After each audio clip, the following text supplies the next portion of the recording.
name is Cruz, Grade 7 Diwa, Performance Task 1. Kitchen utensil and tools and its uses and importance. I will present 15 kitchen utensil and tools. Food tongue, used to grasp the food.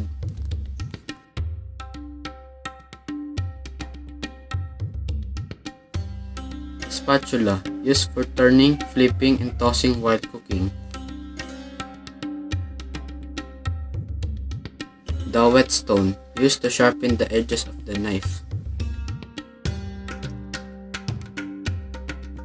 Butcher's knife, used to cut a large piece of meat into smaller cuts. The kettle, used to boil the water.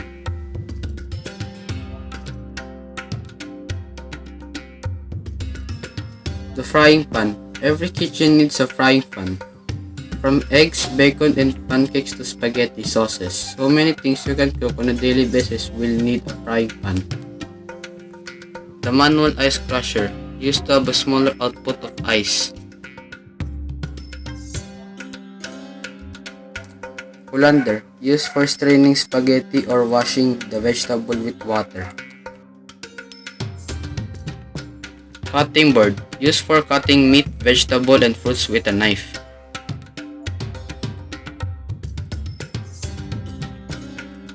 The food storage set, used for storing leftover cooked food, also used for storing the ingredients like flour, cornstarch, sugar, and etc.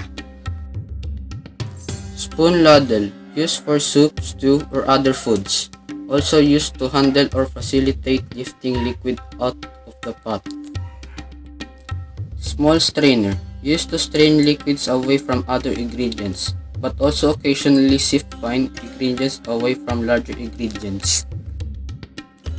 Knife, used for cutting, chopping, dicing, slicing, mincing, peeling, separating, and other kitchen tasks. Rice pot, used to cook the rice.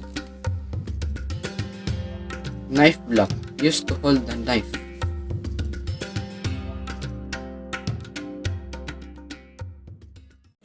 This is the end of my presentation about kitchen utensil and tools. Thank you very much.